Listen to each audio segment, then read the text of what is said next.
Hi, and welcome to Your Prosperity, a podcast series on financial topics including tax, wealth creation, superannuation, lending, audit, and many other things that we deal with here on a regular basis at Prosperity Advisors. As with all financial podcasts, any advice you hear in this is general in nature and not to be relied upon. Please contact us for any specific advice. Hi, and welcome to the podcast. Today is the 24th of August, 2022. I'm Brendan Campbell. I'm here with Shaun Thiya, and we're going to talk to you about staff matters. Bit of a random few words there to put at the front, but we're talking about staff, and probably the thing I really think about is having the right number of staff is pretty important. And there's a few school of thoughts on whether you need to bring on staff early for planned growth or whether you bring staff on as you're growing. And I guess there's arguments for both, but didn't want to get too much into the detail of that. But it started us getting us thinking about staff. So I thought I'll bring Shaun in. He's always good for a topic.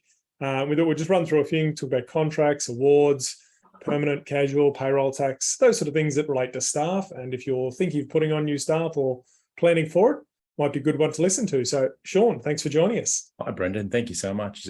It's always a pleasure. Yeah, it's a pleasure to be back, and happy birthday. Hope you get. Thank you. That is today. Yes, recording day for the podcast just happens to be today. Shaun, contracts for staff. Every staff should have a contract. Quite a few businesses I know don't have contracts. Do you come across that a bit as well? It astounds me. It astounds me how many businesses employ staff without any contracts. I guess having run my own business, I can see how it just falls by the wayside, and you think that it's not a necessity, but it is absolutely a necessity. It's one of those things that doesn't become a necessity until it goes wrong, and then you think, gee, I wish I'd done that. Yeah, totally. I think everyone's a friend until they're not. And I think it's the same thing with staff. Helps when things go a little pear-shaped, helps when staff leave. And that's what the reality is. Staff do leave. Yeah. Gets particularly hard when staff fall into sectors of employment where they can be covered by a thing called a modern award. I guess it's a term that is being used quite frequently now that everyone's getting a pay rise. Economy in line with the award. Yeah, how many of your clients are across the award system, Brendan? Yeah, you're right. Good point. And some don't need to be on the award, but a lot do, and most do. And as you and I know, I guess there's a lot of awards, and it is difficult to keep on top of it. I mean, if you're not thinking about payroll on sort of all the time, the bookkeepers and the accountants out there are pretty switched onto it, but yeah, knowing the award and making sure you're meeting that award, if you are in fact on the award, is pretty critical. What's the best way to go about and find out if you're on the award, Shaun? That's one for you. I know that there are quite a good number of resources online. So the Fair Work website, so www.fwc.gov.au, have quite a number of resources in time to actually navigate some of these awards. In my opinion, some of these awards are almost as difficult to decipher as a trustee. So as a general disclaimer, if you do find yourself the right award, I strongly suggest that you speak with an employment lawyer where possible. Are you suggesting lawyers have written these contracts and they're not so easy to understand? It would seem that way. It would really seem that way. If you do find the award, you will know that your employees need to be paid at least the minimum rate of pay, the entitlements that are stipulated by that award. And that'll have things like overtime on it, what hours they have to do, all of those sort of things as well. Yeah, that's right. So not only the hours, but also when they have to work them. So it's important for you to see, are they casual? Are they part-time? Are they permanent? Which in and of itself is even hard to actually navigate. So having a contract for all of your employees is worthwhile. So certain businesses are covered by more than one award, which I think becomes very tricky. So, for example, we may have someone that actually runs a building company that has they have some on-site labourers that actually do the building work. They have some office admin staff. Mm-hmm. Both of those sets of staff are not covered by the same award. So in fact, you may have one business that has two awards. And so they have completely different entitlements in terms of the minimum working conditions that you need to be aware of. Again, very important to be across that when you're drafting your contracts. Yeah, that's right. And it's obviously depends on, it's what the employee does that determines really what award they're on. Yep. And a lot of those things can be a bit different, that they, like, even leave loading can be in some awards and out of some awards. So it's hard to get it right if you haven't actually looked at it. And even when Yep. you've looked at it, as you said, it's hard to get it right then as well. So pretty tough area. But even on just general contracts, I guess there's, you can get some downloaded stuff off the internet that's pretty basic, but at the end of the day, it's probably worth what you paid for it. But having awards or having a contract, I think, is a great start. And then that other part is, even if you've got a contract, making sure you meet the award. And often, probably the general feel of most businesses is you are probably meeting the award, and you're probably paying above award for staff. And awards are there for those minimums. So sometimes if you're listening to this and you're getting freaked out, you may not be a necessity to do so. You're probably already paying staff the way you should, and they're hopefully above the award anyway. And in which case, it's okay. The awards are really just setting the baseline or the minimum that's there. Yep. Completely agree. Also, it becomes tricky when your staff start working overtime hours. I think that's when you really need to look into the awards to see what are overtime rates. Are they working a weekend? Are there any penalty rates? Are there any loadings on certain hours? So it's that, in most cases, most of the clients that I speak with, they have the best intentions. They want to pay the right amount. In fact, they always want to pay above and beyond what the award is. But it's just that understanding. There's a huge awareness piece that needs to be brought to our clients around. They're a finicky instrument to be able to understand, such as understanding the annual leave loading that may be payable, understanding the overtime rates, understanding the weekend rates, understanding the minimum hours and also the maximum hours in certain awards. So if you do find the award, best to spend some time actually understanding it. And if there are aspects of that award that you don't get, strongly suggest that you speak to an employment lawyer about that, on the back of obviously looking at your contracts if you don't already have them. And even outside awards, I guess, then there's other things to make sure, which I'm sure everyone's doing, but super's up to 10.5% now. You've got to make sure you're paying your staff super, and they dropped that $450 a month minimum. So now if you used to have a staff who was getting less than $450 a month, you weren't required to pay them super. That's sort of been dropped now. So even if you've got a staff member who's casual, who's getting $100 a month for whatever they're doing, doesn't sound like a lot, but if you get them in occasionally for something, you've got to make sure they're now getting paid super.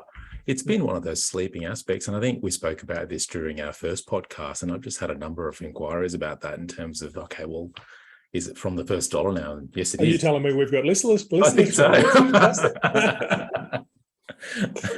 Good to hear. Good to hear. Yeah, you're right, though. We did talk about that in one of the early updates you and I did, which was great.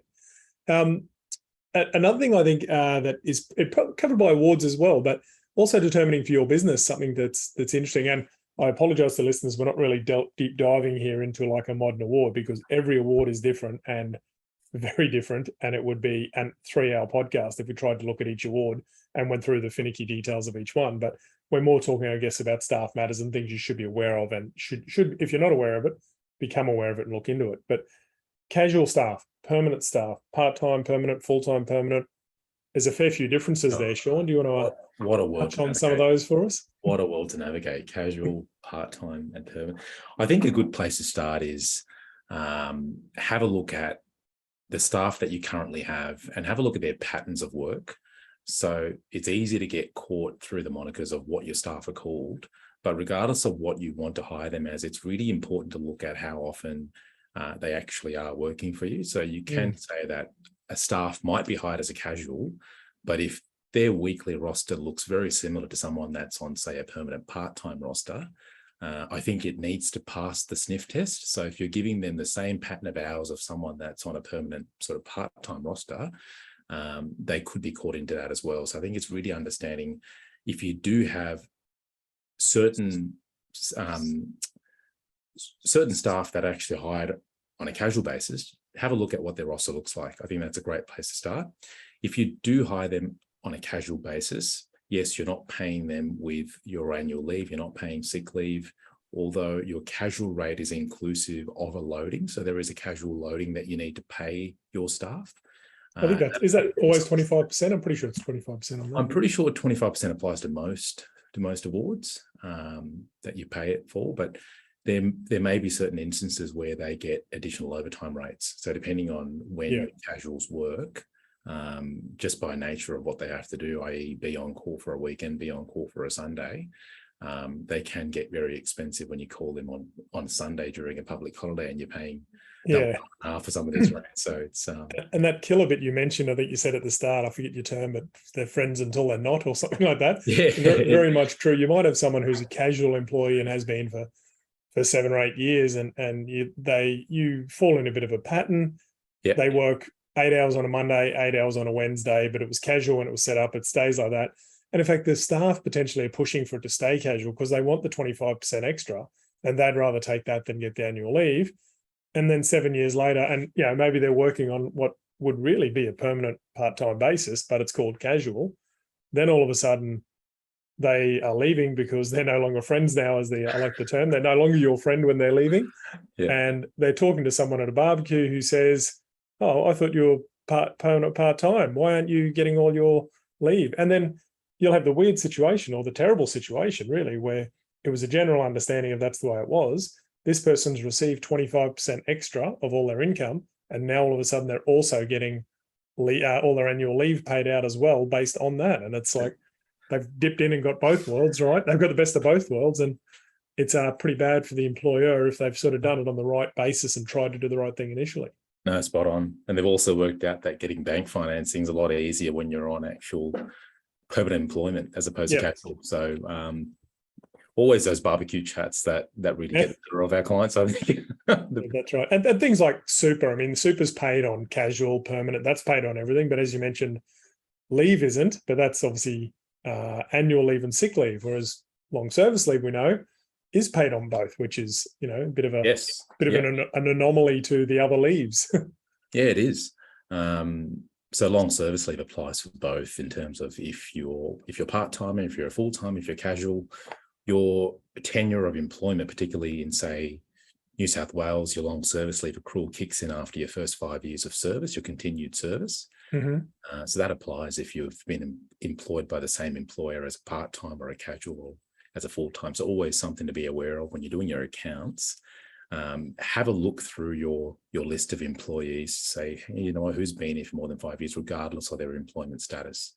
Yeah.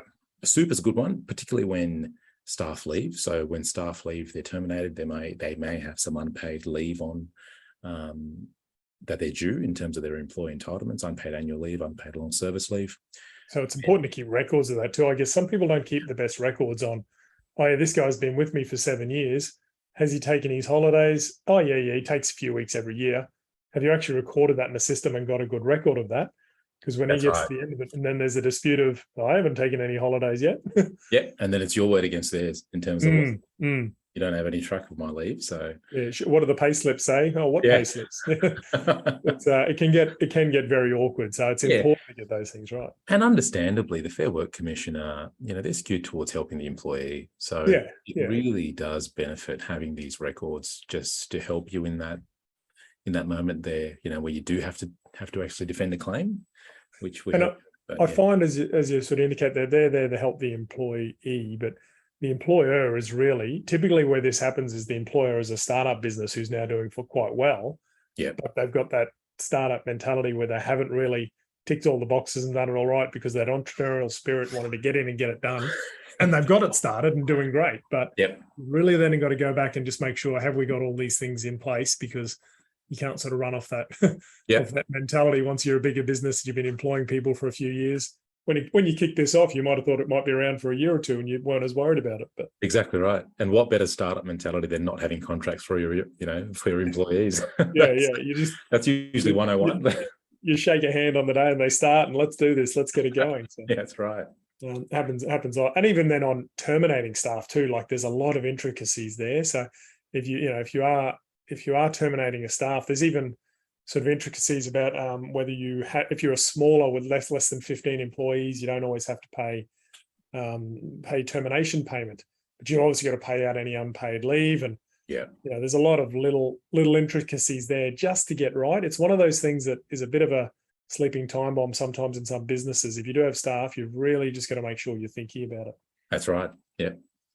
Payroll tax. That's another one. Are you paying payroll tax? And that's just like a few other things that can be a bit interesting in that New South Wales payroll tax where you are, Shaun, is different to Queensland payroll tax. Certainly is. Different thresholds. Typically they're all very similar, and it's basically wages plus super is the sort of the general gist of it. If that's more than 1.2 million and 1.3 million for us, it's then you're likely paying payroll tax, and it's a sliding scale. It's not a set amount, but it's up to 5% area, and starting at 1% depending if you just go over. So it changes a bit, but do you have to pay it? Well, yes, you do if you're employing staff, and importantly too, which I do with a lot of medicos. So a frustrating situation at the moment where a lot of contractors are considered staff from a state-based payroll tax point of view. So you might have someone who's a contracting doctor, and all of a sudden the Office of State Revenue wants to say they're an employee, which might in some cases meet their definition of what an employee is, but is completely different to the federal definition of what an employee is. And the federal government's very happy they're a contractor, and they've got no problem with that. So there's been a lot of movement around doctors on that, just their payment of services. I was going to say there's too much negative there. We're talking about payroll tax, terminating staff. Let's talk about something good, because I'll keep it as a short podcast series I like to do. How do you keep good staff, Shaun? That's something I think retaining staff. You and I were chatting about this earlier, and I think you had a couple of good points on, you're not a big business, but how do you keep those good staff and keep them happy? Yeah, I get this one all the time from particularly startup type of businesses where they're scaling a little. They've identified certain members of staff that need to be incentivized because they're hitting their targets. So let's take an example of some sales employees that their targets might be based on bringing in new business. Your business is too small to offer them any kind of employee share scheme, so they're not going to formally take a share of your share capital, but they've put enough in there where they should share in the profit. So there are certain methods of actually sharing your profit. So one of the widely used ones that we recommend to clients is a phantom share scheme, which is essentially working out whatever your net profit is at the end of the year, and then giving them a phantom share of that. So effectively, it's the same as having shares in the company where you're getting a split of the net profit at the end of the year. But they don't have percentage of that. So they don't have that ongoing ownership though. So if you give them, that's right. They might be set up to get a 5%, and it might be turnover or profit, whatever it is, but they might get 5% of their profit if they have over 200,000 in sales or something, whatever it is. They'll get that profit, and I guess that's got to be paid they're not a shareholder, so it's not a dividend. It's got to be a bonus with tax and everything paid.